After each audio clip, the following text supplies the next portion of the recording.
तोहर याद में जियब कैसे हो, रात भर रोई के कटत बा दिन। तू छोड़ के चल गइलू साजन,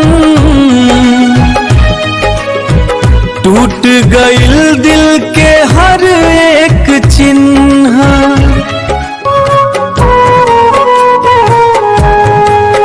हम मजबूर रही हालात से, ना चाहत रही दूर होके के। तोहरा बिना दिल न लागे हो, रोज तड़पत बानी रो रो के। तू वादा कैले रहू साथ निभैबू, फिर काहे बीच राह में छोड़ गईलू।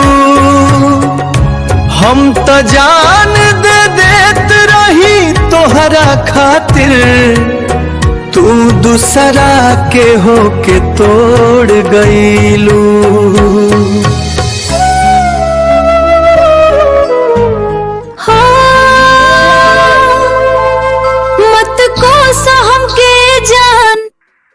किस्मत के खेल अजीब रहल, दिल में आजो तू ही बसल बड़ा। बस हालत हमसे जीत गई।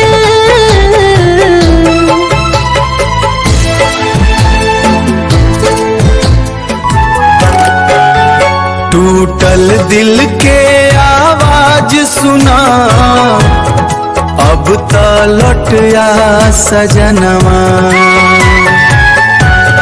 तोहरा बिना अधूरा जिंदगी, कैसे कटे पवनवा।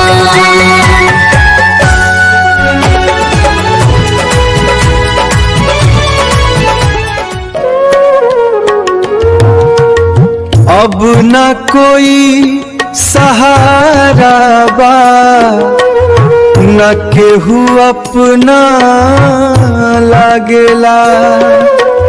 तोहरा बिना ए जान सनम, हर खुशी अब सजा लागेला।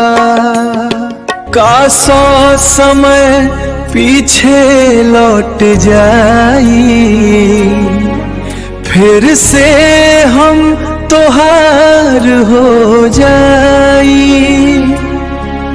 ना छोड़ती तोहरा के अकेले, हर जन्म में साथ निभाई। अब तो बस यादें सहारा बा, टूटल दिल के कहानी बा। तोहर नाम लेके रोइला दिल, एह में ही बाकी जिंदगानी बा।